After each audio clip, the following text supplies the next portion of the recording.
Hello, everybody. How are we doing? I hope that you're well. Hope you've had a good week. We're starting to get back into the Formula One rhythm of things. Now we are in 2024. And I was kind of sitting there the other day and thinking to myself, it's about time we have a little look at the drivers on the grid for 2024. No real changes since 2023, but from Nick De Vries, bless him. But everyone else has kind of stuck with it. Although I feel like the atmosphere around a lot of the teams is very different to the atmosphere that we had around the 2023 season. I feel like coming into the 2023 season, we looked at some teams with a lot of positivity, and even though they've got the exact same driver lineup going into this next season in 2024, the ideas around them and the general feel of the team going into it is very, very different. So I wanted to kind of discuss with you and share my thoughts on the driver pairings of the grid. What makes a good driver pairing and who on the grid has the best driver pairing? I think if you kind of look back over the course of the last 10, 15 years in Formula One, I genuinely feel like Lewis Hamilton, Valtteri Bottas, and that combination that they had when they were both kind of towards the peak of their powers at Mercedes is the optimal for what you can have in a driver lineup, where you have a clear world championship level driver and a driver who is there to pick up the pieces. Valtteri Bottas scored 10 wins whilst he was at Mercedes because he was there every single time Lewis Hamilton didn't win. Valtteri Bottas was there to pick up the pieces more often than not, especially towards kind of the peak Valtteri Bottas era. So this is what I see as a good driver pairing. It's a mix of world-class, clear dynamic between the two of them, as well as the fact that Lewis Hamilton and Valtteri Bottas at that point still had quite a way to go in their careers. Like, they were both at a point where they'd been on the grid for long enough that they had quite a chunk of experience, particularly Lewis Hamilton, and then Valtteri Bottas still had years left in the tank. You could see this combination of Lewis Hamilton, Valtteri Bottas going on into the future. So let's delve into the teams for 2024 and have a little discussion about each one. And whilst we do this, I'd love to know your thoughts in the comments. Like, who would you say has the worst driver pairing and who would you say has the best driver pairing coming into this 2024 season? For me, personally, it's the boys at Sauber that have to go at the bottom of my rankings. In 10th place, the worst driver pairing on the grid. And I know that I've just said Valtteri Bottas was part of one of the best driver pairings that we've seen in recent history. But it's now the third season that we have this driver pair locked in as the Sauber Alfa Romeo drivers. And I don't know, this pair is interesting in terms of the team. I think there's going to be a lot that goes on with these two as they kind of move into this Sauber stake era and then obviously into Audi in a couple of years' time. I do think there will be interest around the team, but I do not think these are two interesting drivers. I feel like this is Formula One's least inspiring partnership, even though both of them are decent enough. Like, I don't think that they have an absolutely terrible driver here, but I also don't feel like they have an absolutely world-class driver here. It just feels like they both deliver pretty much exactly what you'd expect them to deliver, and there's never any surprises from either of them. Like, don't get me wrong, Valtteri Bottas, as I mentioned before, is still a very good driver on his day, but it often feels like he's taking it a bit easy now that he's outside of that Mercedes pressure cooker. Like, they've taken him away from the Mercedes. It's wonderful to see more of Valtteri Bottas as a person and as a driver. And I feel like he's garnered a lot of positivity around him, but I don't think there's that much belief that Valtteri Bottas is going to be, you know, resurgent in the next couple of years. It does feel like he's coming away from that sort of peak Bottas that we saw at Mercedes, mainly because he's so inconsistent. Valtteri Bottas to me is so inconsistent because sometimes he is easily the best lower midfield driver on the grid. And he chucks in a performance, picks up some points, and you think, what on earth has Valtteri Bottas just done that weekend? But by sometimes, I mean like maybe 3 times a season, sometimes not even that many. And yeah, post Mercedes, it just feels like Valtteri Bottas is kind of drifting into becoming a name on the grid that you recognize, someone that still deserves to be there, but not really someone that you check up on. Like, who after a Grand Prix is thinking to themselves, I need to know where Valtteri Bottas came this week? I don't think there's many of them out there. And then Zhou Guanyu, it just feels like to me, and I don't know, I've kind of said this before about him and the fact that he is a Chinese driver on the grid, and a lot of the information that I obviously take in terms of Formula One is from a European perspective, because I've seen articles and magazines and newspapers in China, and he is all over them, right? He is everywhere when it comes to the Chinese press, but in Europe, it does feel a little bit like Zhou Guanyu's kind of invisible. Like, he's very good, but he's quite mediocre at the same time. Like, he does exactly what he needs to do. He's very dependable.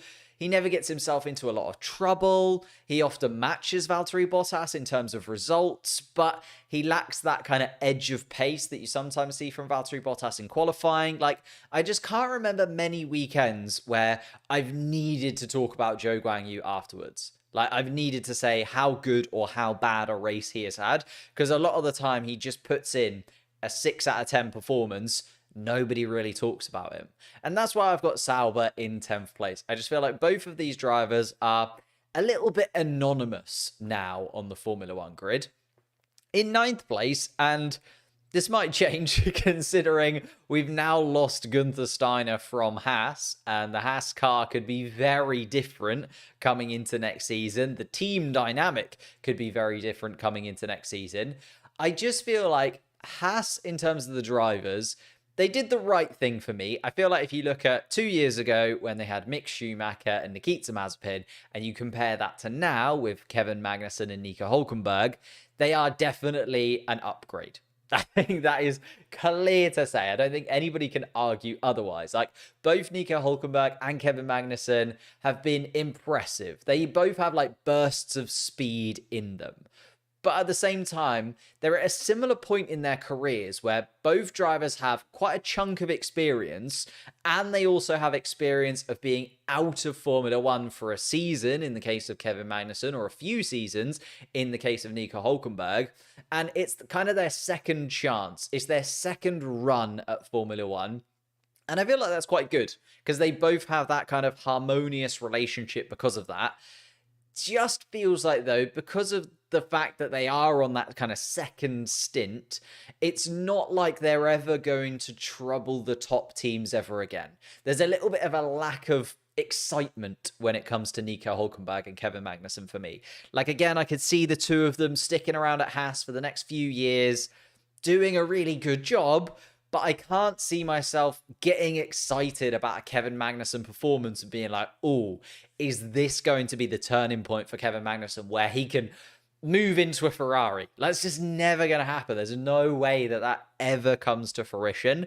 It's a strong driver lineup without having any of the real push behind it, in my opinion. Like, I feel like there's motivational challenges here as well. Like, there's concerns around Nico Hülkenberg and Kevin Magnussen dropping off in motivation, especially towards the end of last season because of the team's ongoing issues. As F1 Dude has said, strong driver lineup, absolutely awful car. And when they had that awful car, there was a real lack of motivation. They just couldn't overcome the constant challenges within the car. And you could almost see sometimes that the tyres would start to fall off a cliff in the race and both of them would just give up. Like, they'd just be like, oh, we'll try again next week because we're just not going to get anywhere. Even Nico Hülkenberg at times when he was qualifying in the top 10, you could see like he'd drop a couple of places, he'd get to the end of the first stint, he'd be outside the points, and he'd just kind of give up on any possibility of sticking with the points runners. I suppose the thing is, if we see them in a better car moving forward and they get that little bit of motivation back, maybe they could jump up in this standings for me. Like, we have to acknowledge that both drivers are decent. They have really good points during the season. They also have their limitations. Like, there's a reason that they've kind of got to this points in their career without ever really being a big driver, a big team. Like, you look at Kevin Magnussen, Nico Hulkenberg, neither of them have ever really been in contention, I would say, for, a Ferrari seat, a Red Bull seat, a Mercedes seat, that kind of jump up to the top 3 teams in that way.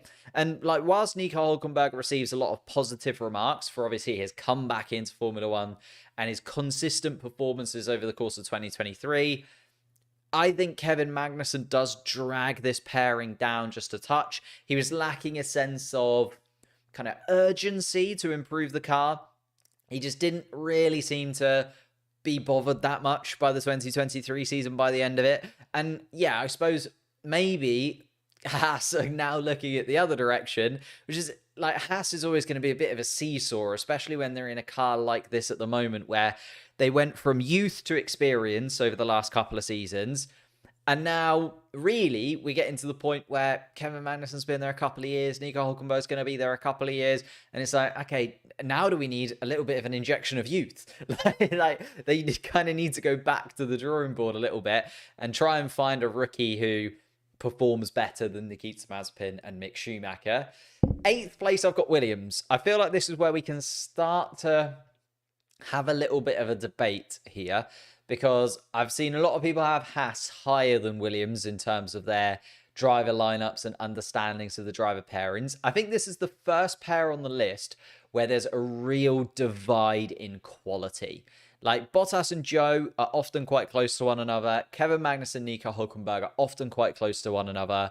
But obviously, it's only one season that we've seen Logan Sargeant in Formula One. But Albon, so much more experience and just absolutely sublime compared to his teammate. And as Maxwell says, really like Albon beating his teammates. Like, he does just make this driver lineup so much better than it would be with almost anyone else on the grid. Like, for me, Alex Albon, probably one of the top 10, nearing top 5 best drivers on the grid right now.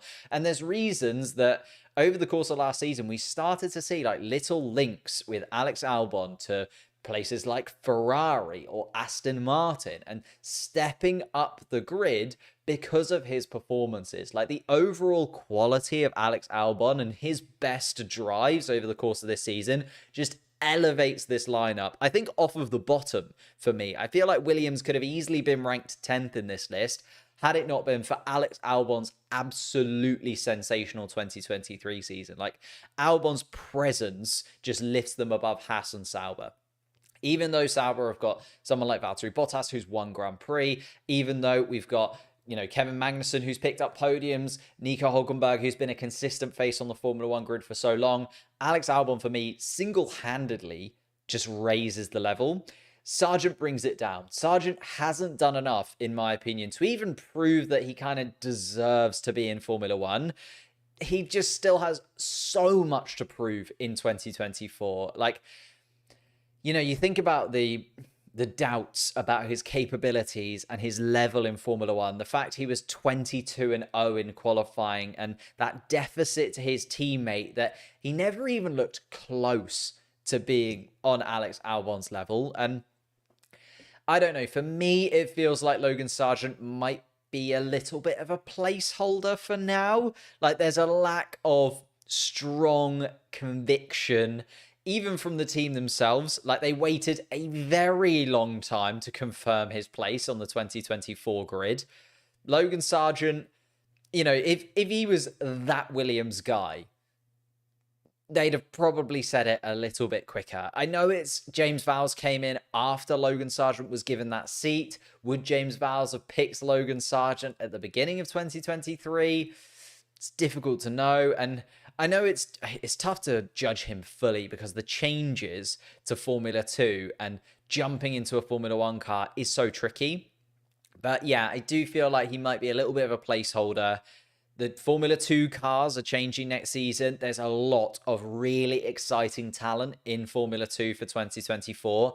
And Williams have put themselves in a position where they do feel like a really good kind of stepping stone team, which isn't always the worst place to be. You know, you look at George Russell using Williams to then get into a Mercedes seat, Alex Albon using Williams as kind of a stepping stone to get back on the Formula One grid and show that he is actually capable of being in one of those top teams if he's given an opportunity. Like, there's a lot of talent in Formula 2 this year, and it feels like if someone just stands out a little bit, they could easily put themselves in contention for that seat. Like, Alex Albon belongs way higher up on this list, is dragged down significantly by Logan Sargeant, in my opinion, and the lack of conviction that I have in his performances. And if Sargeant comes to life next year, I'll be proved completely wrong. Like, we could see a massive change in Logan Sargeant coming into 2024. He's had a year to bed himself into the team. He's had a winter break to get on the simulator. Like, if I was Logan Sargeant, I'd be on that simulator day in, day out. I know it's supposed to be your time off as a Formula One driver,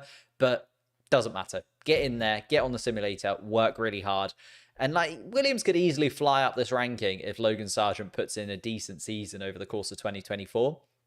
Then I'm going to go to AlphaTauri, the only team that has changed since the start of the 2023 season. The addition of a rejuvenated Daniel Ricciardo has massively impacted where I had these guys in my rankings. I remember last year looking at Yuki Tsunoda and Nick de Vries. I was quite positive about Nick de Vries, but Nick de Vries is nowhere near the level of Daniel Ricciardo. Daniel Ricciardo's, that standout performance in Mexico is all the evidence that I needed. I know we didn't get to see a lot of Daniel Ricciardo this year. He missed the first 10 races. He then missed 5 races through injury. So we only really got to see flashes of Daniel Ricciardo. I don't even really count the 2 races before the summer break, because he looked really out of shape. And you could tell that over the summer break, he worked really, really hard to get back into it. But that performance in Mexico for me, that's the evidence that I needed that there is something special. There's something special still in Daniel Ricciardo, and he is just ready to bounce back. Like, can you see a Verstappen, Ricciardo, Red Bull lineup? And where on earth would that place on this list as well? That's an interesting question. If Ricciardo was in that Red Bull, would that put Red Bull higher on the list? Would that put Red Bull lower on the list? Obviously, there's a lot of hinting at that. There's uncertainty about Daniel Ricciardo's future. I think he needs to put in the performances in 2024, but we know that there is a spark there. And then Yuki Tsunoda has continued to improve. I think Yuki Tsunoda was under a lot of pressure, especially with Pierre Gasly leaving the team at the beginning of 2023. I was 50-50 on Yuki Tsunoda, and then the first couple of races really grabbed me. Like, Tsunoda has taken a real step forward since Daniel Ricciardo's arrival as well. I think Yuki Tsunoda has said that he really does want to be that big driver at AlphaTauri, or as you say, whatever Red Bull are going to be called, whatever AlphaTauri are going to be called next year. Racing Bulls, bit of a placeholder. But Yuki Tsunoda, if he can perform as well as he did last year, remove a little bit of the mistakes. There was still a couple of performances. Like, I talk about Mexico being Daniel Ricciardo's kind of highlight performance. If you look at Yuki Tsunoda, there was the battle with Oscar Piastri in Mexico that he got wrong. There was the battle with Zhou Guanyu in Spain that he got wrong. There are still a little bit of, there's some little inconsistencies in Yuki Tsunoda's driving. But if they were ironed out, he would be a really, really solid driver for them. I think despite some question marks, the potential AlphaTauri duo has to be considered quite high in this. I have faith in both drivers getting more out of themselves in next year. And I think the ranking of them in 7th place, yes, there's a lot of speculation. Yes, there's a lot of they need to improve next year. But I trust both of them to do so. Whereas Logan Sargeant, I'm not so sure I trust him in that sense to do that much better next year, that I'm going to be convinced that Albon and Sargeant should go higher up in this rankings. Whereas that's why I've kind of put AlphaTauri this step higher. I think we do need to see more from Daniel Ricciardo. We need to see more from Yuki Tsunoda. It's make or break almost for Yuki Tsunoda this year, isn't it? Because if you think they're trying to build this new franchise, they're moving away from AlphaTauri, Daniel Ricciardo is probably going to end up in that Red Bull seat, I would imagine. Whether or not Yuki Tsunoda stays at AlphaTauri, there's always the Honda links with Aston Martin in 2026. I feel like AlphaTauri is always going to be such a strange team to drive for. And Pierre Gasly kind of fell into that hole, right, where he was absolutely sublime for AlphaTauri, but needed to escape. I feel like Yuki Tsunoda also is kind of getting to that point where if he puts in a really good 2024 season, he almost needs to try and break away from them as soon as possible, because he's never going to be like the cornerstone driver at AlphaTauri, and it's going to be tough. This is where I was 50-50 on this. I was 50-50 on this. And the reason I'm 50-50 is very similar to the Williams situation for me. Fernando Alonso is elite. His driving skills are amazing. He has everything. And every year, he just provides more and more evidence that he is a world-class driver. Like, there's a reason he is a two-time world champion. There is a reason that many, many people argue he should be way more than a two-time world champion. And I feel like 2023 can be considered amongst his best seasons. Obviously, there was the few where he won championships. There was that really tight season when he was at the Ferrari team and almost won a championship there. But 2023, considering he came into an Aston Martin team that was going through a big cycle, going through a big change, had a massive jump start in their season, and then really struggled towards the middle, but he still put in performances, and he managed to put in performances that still kept them afloat in terms of the constructor standings. And he also hung in there with the big boys when it came to the driver standings as well. The fact that he finished like with the Ferraris, with the Mercedes, still in the driver standings was incredible, because that Aston Martin car absolutely dropped off a cliff. Like, Fernando Alonso's longevity is insane. But then also, I feel like Fernando Alonso's age takes them down a step for me. And I feel like it's controversial to have Aston Martin as low as 6th because of what I've said about Fernando Alonso. But Fernando Alonso, that longevity will have an end, right? He probably has, I'm going to say, 3 years of competitive driving left in him.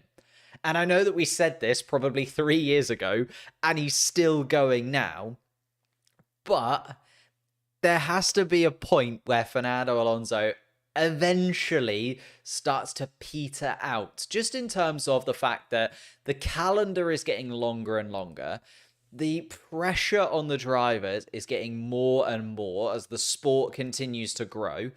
He, as a 45-year-old, is going to have to deliver, triple headers are going to take that extra bit of time for him to recover from. And that's not his fault. That is just sport. That is just your body. That is him having over 20 years of Formula One battering on his body. Like, there's got to be a point where Fernando Alonso comes to an end. And I feel like that's the only thing that drops Aston Martin's, like, Fernando Alonso's side of things down a touch. Because if you look at some of the other drivers that are out there, there are other drivers that have got 10, 15 years left in them. Fernando Alonso is right at the other end of that spectrum, where he's got 2, 3 seasons left in him. But I know that the onus should really be on Lance Stroll. Like, to evaluate this driver lineup and look at this ranking, Stroll has to have the negative impact on the team. As much as Fernando Alonso's coming towards the end, he's still one of the top 3 drivers on the grid.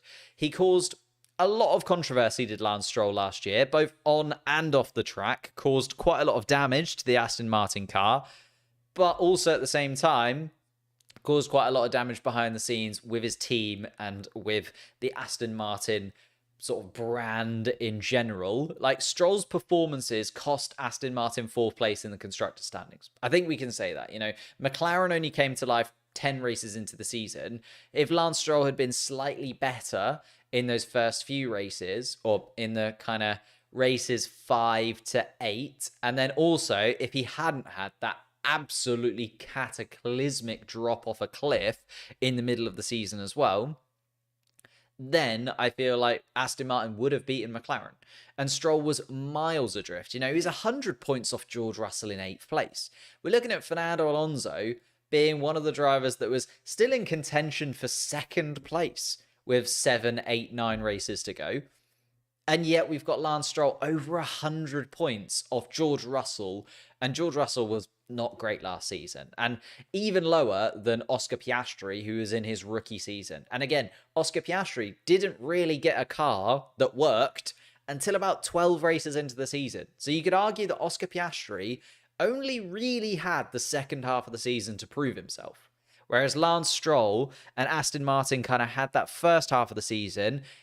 There was still a car there because Fernando Alonso kept picking up points. Okay, it wasn't the podiums that they started the year with, but it's just annoying because Stroll's potential for improvement and the fact that he is still so young, it just feels like he should be further along in his development. And the inconsistency of his performances just needs to be addressed for the team's overall success in the future. Like, if Lance Stroll can actually find some consistency in his form, like he showed at the start of the year or the final 3 races, it's just, I take so many points away because of the Lance Stroll factor.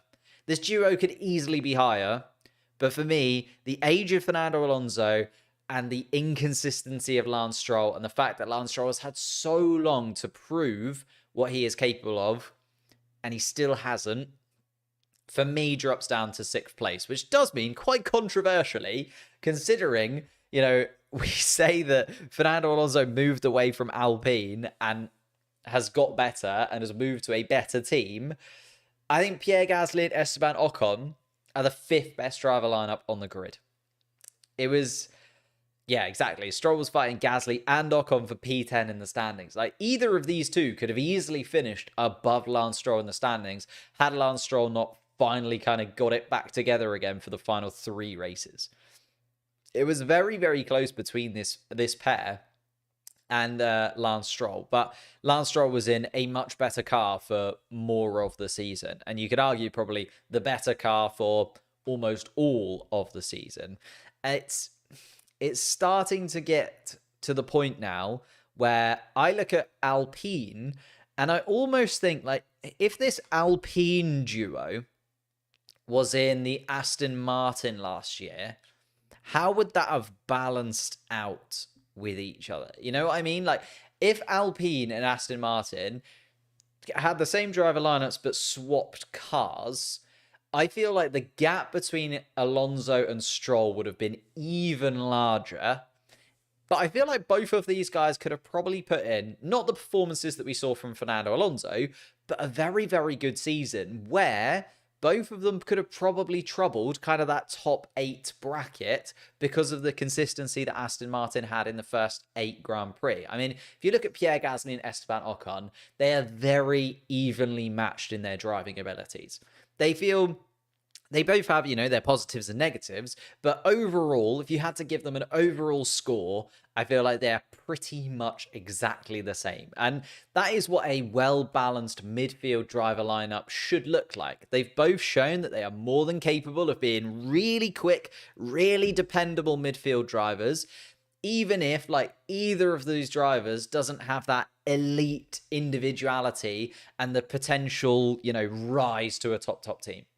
I just feel like neither Ocon or Gasly is ever going to be in a Ferrari, in a Mercedes, in a Red Bull. I know we saw Gasly in a Red Bull to begin with, but the circumstances were very weird. I just don't think we'll see them there anymore.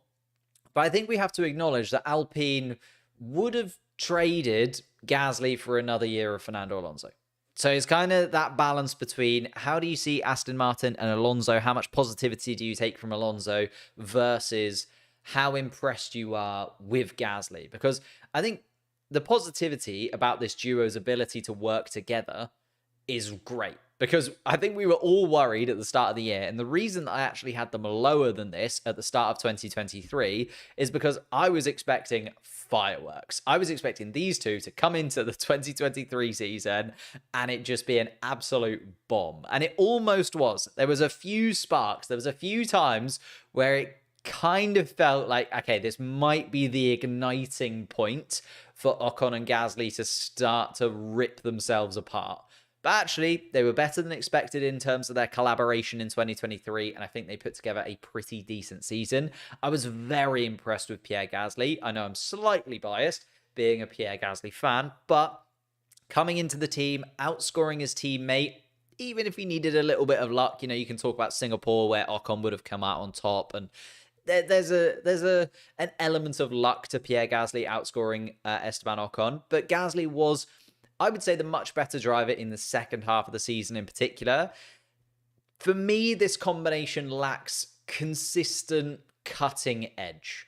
I don't think either of these two has like a really scything race in them. Where you see a driver just, have the car at their disposal and they start in like 16th place and they end up 5th, where they just scythe through the field and they put in incredible overtake after incredible overtake. I just don't think either of these two drivers has that cutting edge, but they both feel like actually they could be an excellent number 2 in a bigger team.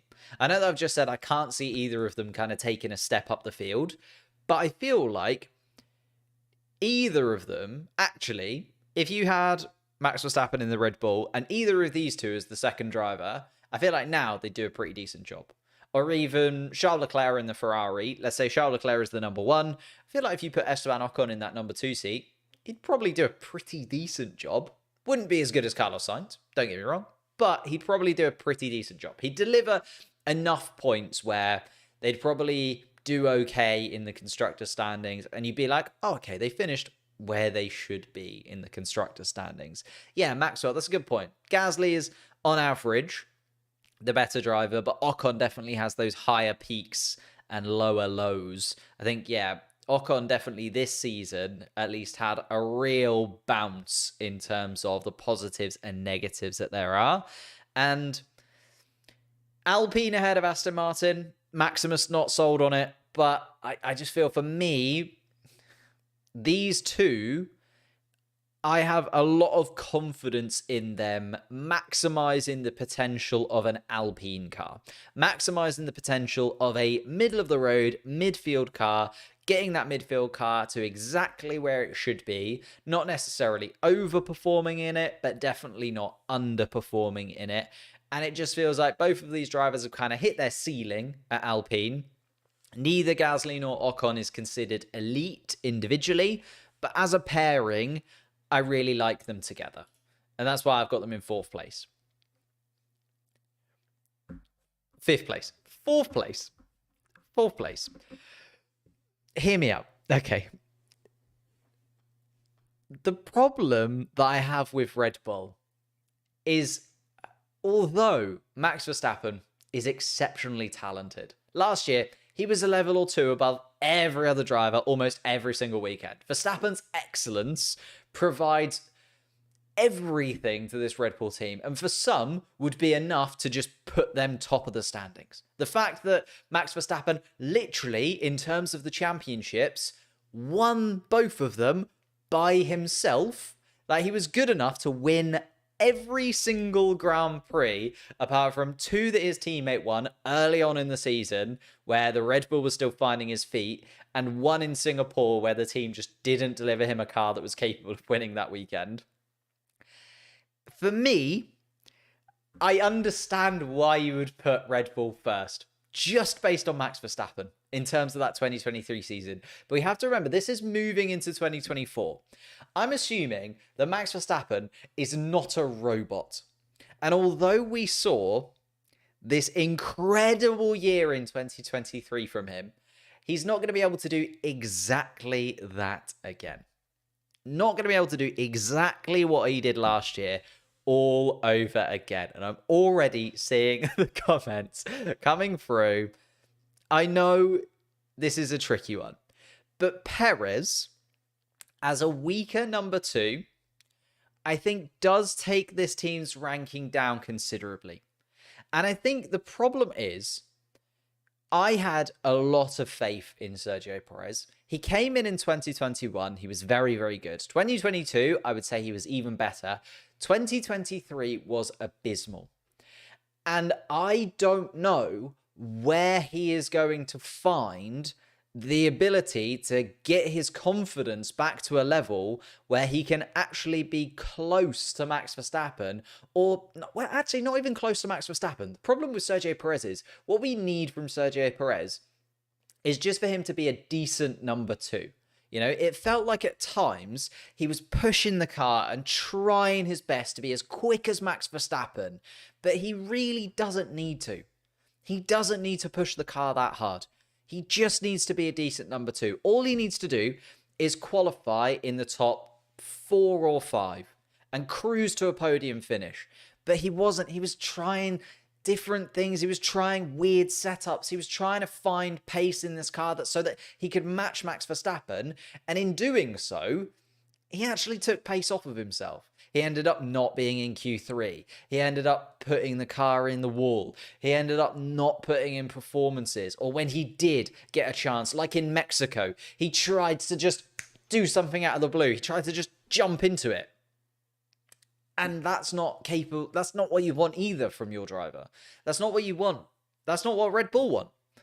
And Verstappen is absolutely carrying the team, but that's not sustainable long term.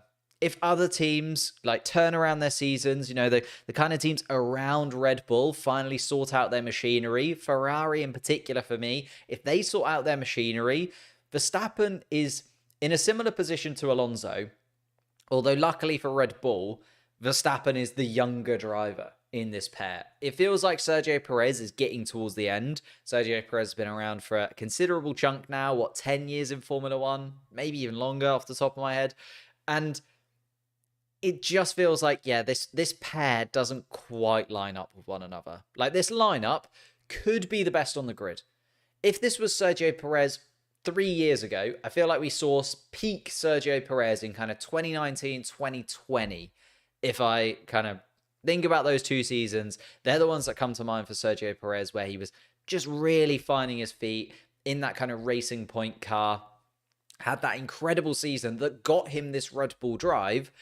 And despite Max Verstappen's brilliance, he's only one half of the team. Sergio Perez's struggles mean, for me, they drop down the order. And I feel like Red Bull in 4th place is an interesting one, but we'll see. We'll see. I'm just not that hopeful that Sergio Perez is going to improve that much in 2024. I was about to say 2020. I just don't think he's going to improve that much in 2024. And I feel like the Ferraris are going to be closer, the McLarens are going to be closer, the Mercedes are going to be closer, and it's going to make it even harder for Sergio Perez. 3rd place. 3rd place.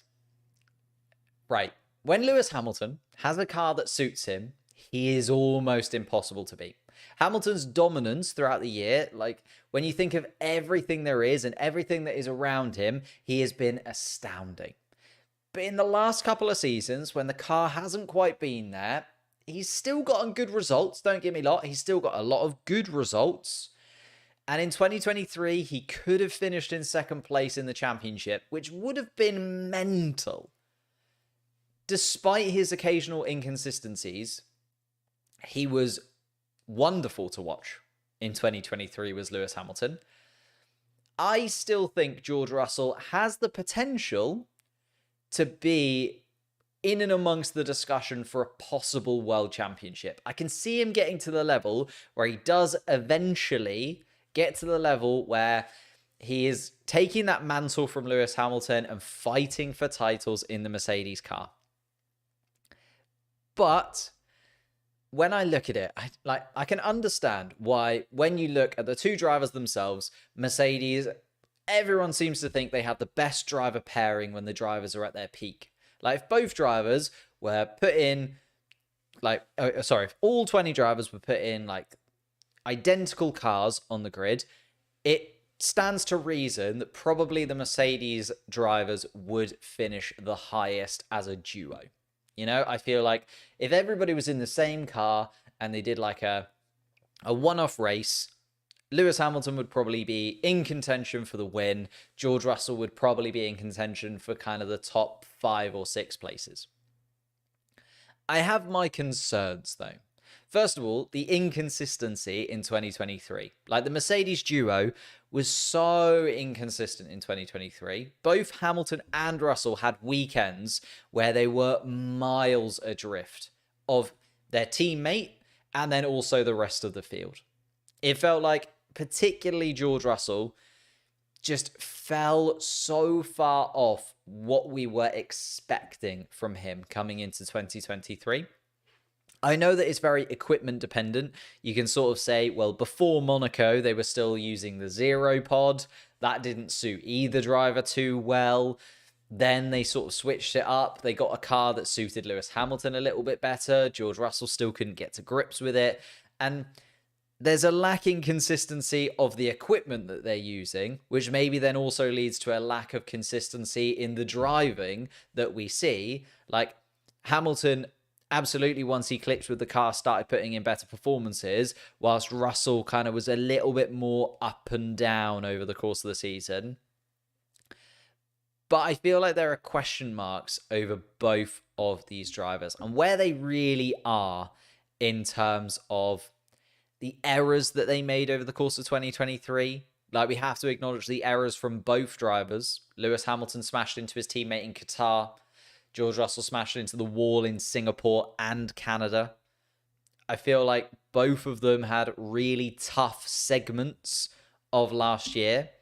And Russell is kind of becoming a little bit error prone. Russell is coming one of those drivers that when you're side by side with him, I don't know if you 100% trust. You know what I mean? I just feel like George Russell's kind of getting a tiny bit of a reputation for some little knocks and bumps. And when those knocks and bumps came particularly with your teammate, it just, for me, doesn't sit quite right. On that note, the biggest thing for me and the biggest thing why I've dropped them from first place to third place is over the course of 2023, we saw constantly that they were tripping over each other. Remember, this is not me saying that these two drivers are not good. I think they are both sublime drivers. I don't think they work as a pairing. I don't think there is a synergy here between the two of them. I don't think there is a way in which you can get both of these drivers in the same team and both of them be happy. I think that's the problem that they're facing. I think we're saying that George Russell wants to come in, wants to be this new Lewis Hamilton, wants to, usurp Lewis Hamilton and knock the king off of his throne. And he's not been able to do that consistently. And whilst he is trying to do that, he is bumping into Lewis Hamilton quite a lot. And then you can argue the other side of things. Lewis Hamilton wants to prove that actually we should have kept Valtteri Bottas. Like, Lewis Hamilton wanted to keep Valtteri Bottas. And he's trying to prove almost Mercedes wrong. He's trying to prove to Mercedes, I was right. We should have kept Valtteri Bottas. We had that team dynamic. We had everything we needed to. I just don't think there's a way that you can make both of these drivers in the same team and they're both happy. And I think that's a real problem. Because I think they are both too competitive almost. I think they both need to be the number one. Not want to be the number one. Every driver in every team wants to be a number one. But Sergio Perez got to a point last season where he probably, sat down, looked at himself and went, okay, I'm the number 2 this season. I don't think we ever get to a point with that Mercedes. I don't think ever George Russell will say to himself, I'm the number 2 this season. And I don't think Lewis Hamilton will ever say that he is the number 2 this season. I don't think there's a point where you can get to that. Yeah, that's very true. It's not about liking him. It's very true. We'll get there. We'll get there. Because number 2, McLaren for me. Again, a little bit biased. Yes.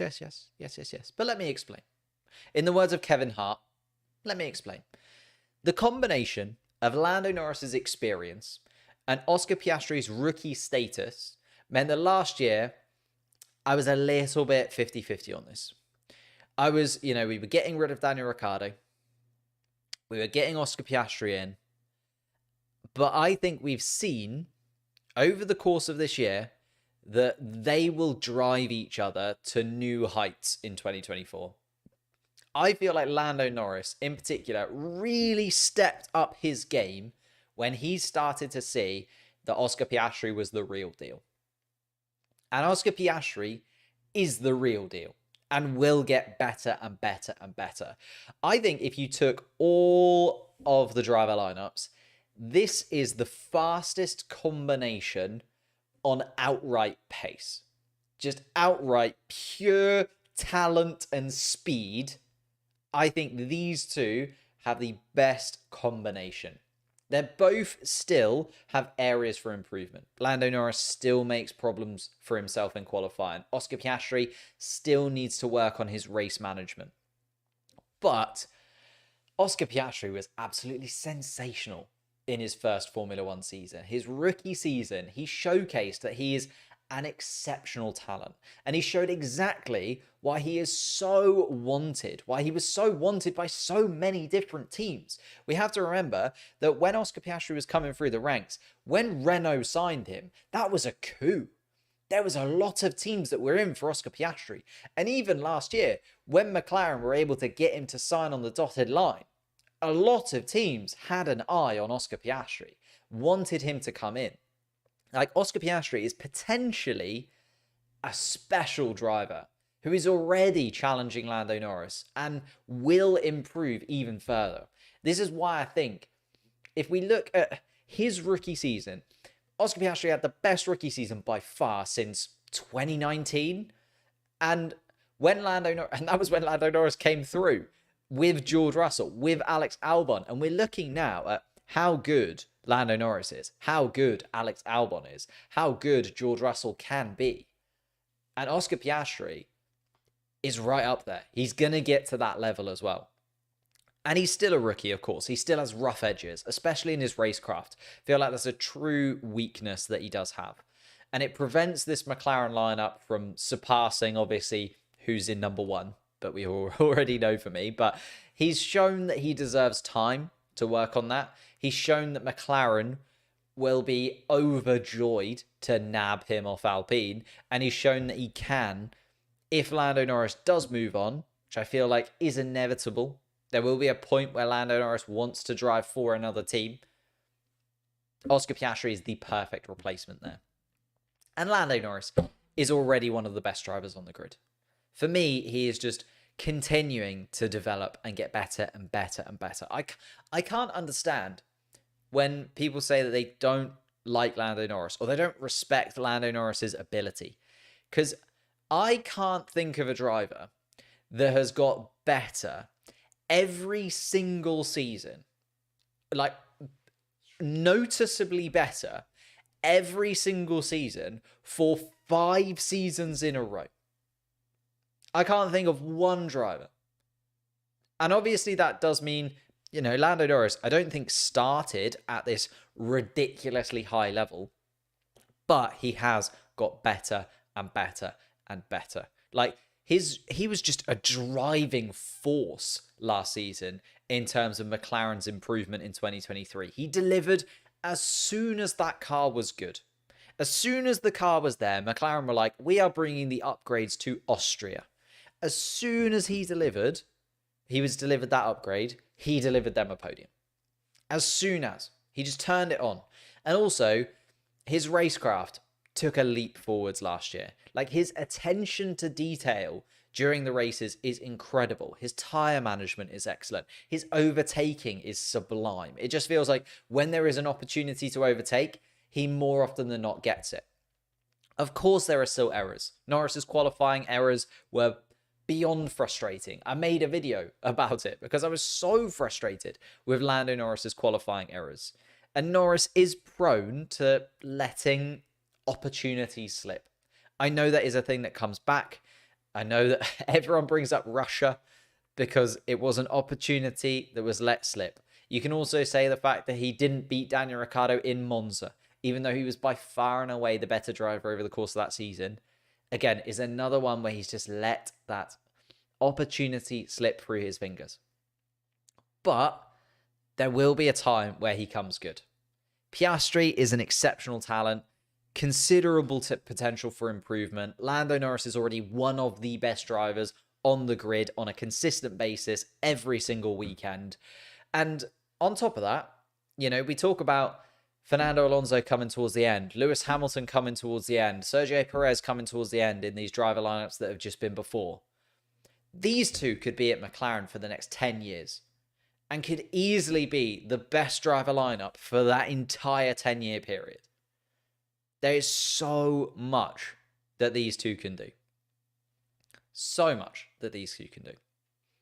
That's my that's my vindication of putting these in second place. And of course, Ferrari top of the tree for me. Charles Leclerc, Carlos Sainz. They were top of the tree for me last year. Going into 2023, it was very, very positive. Obviously, there was a lot of positivity around Ferrari after 2022. Anyway, yes, they dropped off a cliff a little bit in 2022. The inconsistencies of the car didn't quite deliver. They obviously switched over to Vasseur. I thought that the Vasseur switch was a good switch. I feel like Vasseur has this season in particular where I'm expecting a lot from Ferrari. I think they improved in 2023 in terms of the behind the scenes kind of aspects to it. Now it's time to improve on the track. Now it's time to really take a step forward and see, okay, yes, you were the only team to win a Grand Prix other than Red Bull last year. But let's face it, that was only because Red Bull didn't turn up to Singapore and Carlos Sainz put in one of the drives of his life. Could have easily been somebody else. Could have easily been a Mercedes who won in Singapore as well. But I am so excited about this driver lineup because it just seems so exquisitely balanced as a driver lineup in terms of complementary skills on the grid. Charles Leclerc is the fastest driver when it comes to optimal conditions. He is by far and away Formula One's best qualifier. And Ferrari's inconsistencies have been masked by some of his talent, really. I think it's unfair when people throw the Charles Leclerc's pole conversion's pretty bad. But that's just showing that actually Charles Leclerc is able to extract some insane pace from nowhere. And it's a talent that he has always had. You look at that Alfa Romeo season. Where was it? Brazil, when he was at Alfa Romeo. He was sublime in qualifying. It started to rain and he still put in a thunderous lap. And then Carlos Sainz is pretty close to his level in terms of that aspect anyway. And Carlos Sainz has incredible race management and consistency, whilst again being really close to Charles Leclerc on the road and being as good. And I feel like the only reason, you say Mercedes, George Russell and Lewis Hamilton, if Mercedes were in a title fight, I don't think there's any way you could convince either of those drivers to play the team game. I think both of these guys have the respect for the other driver and they understand the ethos of Ferrari enough that actually, if Charles Leclerc was in a title battle, I think Carlos Sainz would be that number two. I think he would play. And similarly, if Carlos Sainz was in a title battle, I think Charles Leclerc would have enough respect for him to play that number two role. I think the dynamic that you've got between these two, with Charles Leclerc and Carlos Sainz both having that respect for one another and Ferrari, actually makes this a perfect driver lineup. And I think it's because you don't have I'm a 7-time world champion. I'm sure they'd absolutely love to have a 7-time world champion, but they don't have anyone to argue in that way. And they also don't have I won Formula 2 and I'm supposed to be the new Formula 1 world champion, which is what George Russell was sort of said to be over and over and over again. I don't think there's that rivalry between these two. I think they want to beat each other, but I think they also have respect for one another. And I think over the course of 2023, they obviously both had incredible peaks. They don't often peak at the same time, I would argue. I say that they're a really good complementary driver pairing because they both have really good positives that are very different to one another. And I think that sometimes shows in the championship standings, in that it's quite difficult to get a car set up that suits both of these drivers simultaneously. Like, if they could find a driver lineup, a car setup, sorry, that makes this driver lineup both sing at their top level, they would be absolutely flying.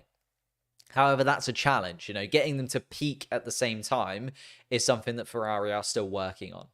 And of my kind of top three lineups, so Mercedes, McLaren, and now Ferrari in top place, I think this is the closest to having not a clear number one, but an understanding that I think Charles Leclerc is the better of these two drivers, has a slight edge over Carlos Sainz in terms of raw pace and raw talent.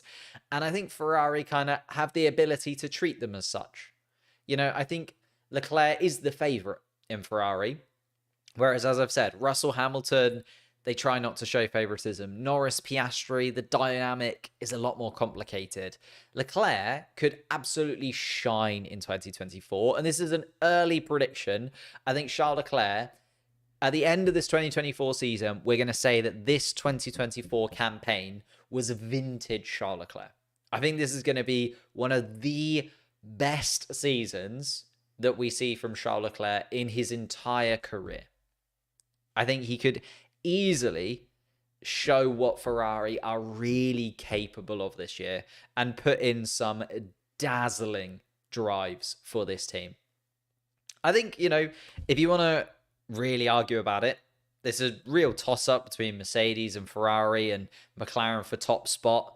Lewis Hamilton's probably still the best driver out of those top three that I've had.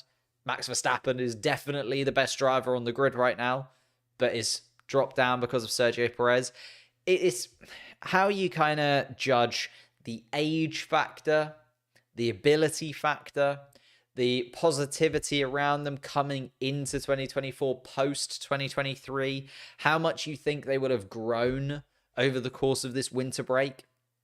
I just feel like George Russell is still a way off the ability of Charles Leclerc and Carlos Sainz for me. And therefore, Ferrari, for me, just this complementary driver pair, even though I would say McLaren have the better potential. It's such a difficult balance. When did this become CF racing? Look, on track, I'm allowed to think Ferrari are very good.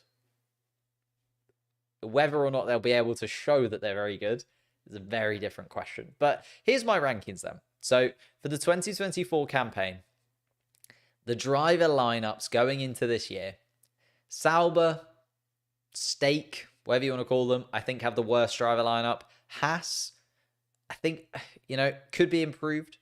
Could see the likes of Ollie Behrman maybe come in for the 2025 season. Would probably shake it up a little bit for me.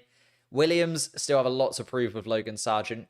If Williams lose Alex Albon, they drop to the bottom of this list instantaneously. They drop to 12th place on this list. AlphaTauri could go higher, AlphaTauri, depending on how Daniel Ricciardo kind of comes in this season. Lot to prove for both AlphaTauri drivers. Aston Martin, it's just a shame that if Fernando Alonso was 25, Aston Martin would be so much higher on this list, even with Lance Stroll. It is crazy to me how good Fernando Alonso is over the course of a season still. Alpine, middle of the road, because they've got very middling drivers. I feel like Alpine, again, could easily move up. No, I don't think that's a lie. They could easily move down. But I feel like both of those drivers are consistent enough to kind of keep them right there in 5th place. Red Bull, the Sergio Perez question for me, just drags it down a chunk. Just feel like, you look at those drivers towards the top end of the grid. Even if you look at kind of it's that top 8 for me that I always think of in my head. The top 8 in the drivers' standings. Sergio Perez for me, really poor in 2023. And it's fair enough that he's getting towards the end of his career and it's starting to, maybe peter off a little bit. I can't see Sergio Perez being on the Formula 1 grid for much longer. Mercedes, 3rd place, I feel like is the most controversial one. A lot of people really respect Lewis Hamilton, George Russell. I really respect them. I think they are very, very good drivers. I don't think the dynamic is right. The harmony within the Mercedes team doesn't work for me. McLaren have so much potential. So much potential. I feel like McLaren are going to fly this year because you're almost going to have Oscar Piastri put in a good performance, Lando Norris try and outdo it, Oscar Piastri try and outdo it, Lando Norris try and outdo it, and they're just going to cycle each other up over the course of this year to where we see like proper high level driving from both of those guys, especially if Lando Norris can sort out his qualifying, especially if Oscar Piastri can sort out his tyre degradation. And Ferrari, for me, it's just so hard to find a real chink in the armor in terms of their driver pairing. All of the negatives around Ferrari always come back to the team for me. I don't have any issues with either of Ferrari's drivers. I think they are both sublime drivers that Ferrari have been able to get their hands on. I really rate Carlos Sainz. I think he's underappreciated by quite a lot of Formula One fans. And Charles Leclerc for me is just so quick that I just, if it was an alternate universe and Ferrari had absolutely nailed the regulations instead of Red Bull, I think we'd be looking at Charles Leclerc having like a similar robotic level of quality as Max Verstappen. Probably wouldn't have won, 20 races just because Charles Leclerc does have a little mistake in him every now and then. But Ferrari, very interesting moving in. How does it change Andretti Cadillac by Haas? Depends on what drivers they bring in. I feel like that's very interesting. If you want to know my thoughts on that, I did make a very quick live stream when Gunther Steiner's, I was going to say retirement, but it was more of a firing, wasn't it? Gunther Steiner's firing from the Haas team came about. And I did talk about Andretti Cadillac. I feel like that is where we are going. But as I said, I would love to know if this is your driver lineup for 2024. I did a poll of these top 4 over on the community tab. And if you want to get involved in that, there was lots of really good discussion, which did really help me actually put together this overall ranking. But I am going to leave it there. If you could make, let's say this, if you could make one change, what would it be? If you could make one change, get them to me in the chat now. If you could make one change to this list, so you're allowed to, pick up Red Bull and put them one place higher, or pick up Mercedes and put them one place higher, or swap, a couple of teams around. If there was one real outlandish, real thing that you think I've got wrong, I'd love to know that. Hello, Sally. How are you doing? Unfortunately, Sally, we are just finishing up. Dutch national anthem 25 times next year. Be impressive. Although I wouldn't put it past Formula One to chuck in another race all of a sudden. Mercedes versus Ferrari. AMG the GOAT. So you'd have probably McLaren a step down. Aston over Alpine. Yeah, I can understand that. Red Bull over Mercedes. Ooh. Considering Mercedes are quite often considered the top, I'm not sure I could get away with putting them in 4th place, but I like it, Maxwell. I do like it. Switch Mercedes and McLaren. Yeah, it does. Yeah, I can see the Mercedes McLaren switch for me. For me, it's just because of the McLaren, the positivity I have around both of the McLaren drivers getting even better. Whereas I just feel like Lewis Hamilton, I don't know how he can get much better. Like, he's got to start slowing down at some point. And George Russell, I still have so many questions around George Russell. Still so many unanswered questions. But yeah, with lower Alpine, they never really work together. That is true. They don't have a great team dynamic at Alpine, but it just seems there.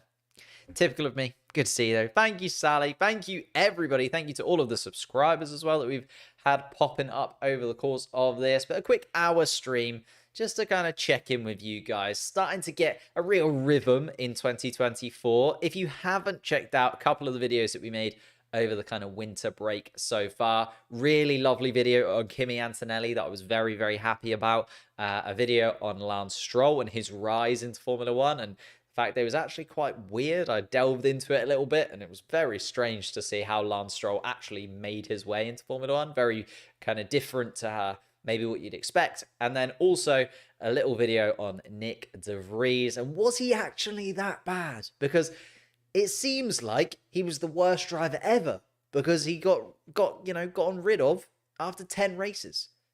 But was he actually that bad? I don't think so. Check out those videos. Thank you all so much for watching. Leave a like, subscribe, and I will see you soon.